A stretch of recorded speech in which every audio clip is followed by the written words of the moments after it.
gràcies per haver vingut, per acompanyar-nos en un dia molt important per nosaltres, que és la presentació del torneig Banc de Sabadell, Trofeu Conde de Godó. Moltes gràcies. Pràcticament el 46% dels veïns i veïnes d'aquesta ciutat fan una pràctica esportiva i som la ciutat europea que més gent practica esport. Aquesta és l'altra dada rellevant del qual ens hem de sentir molt orgullosos.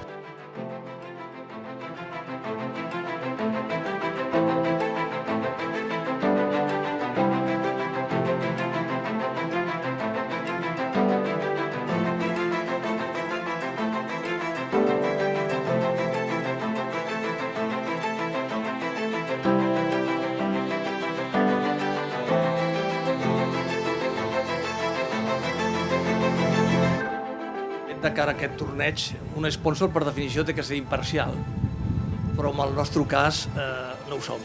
Som absolutament parcials. Nosaltres volem que aquest any el Rafael torni a guanyar el torneig. La novedad principal de este año es que se van a producir los partidos de las 3 pistas. Todos los 47 partidos van a estar en televisión en más de 130 países y aspiramos, tenemos como objetivo mejorar pues, los 300 millones de audiencia que se lograron el año pasado.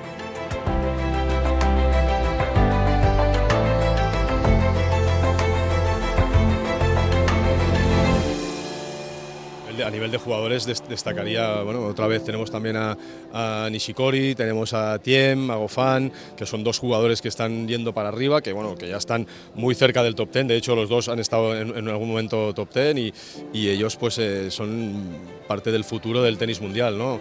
Después tenemos a Roberto Bautista, Tomás Berdych, David Ferrer, Gasquet, es que tenemos muchísimos jugadores, ¿no? Jugadores muy jóvenes como Kyle Edmund, Nishioka, Kachanov. Bueno, tenemos un cuadro muy repartido con 20 nacionales distintas y bueno, la verdad, muy contento porque estoy convencidísimo de que vamos a vivir un espectáculo muy grande.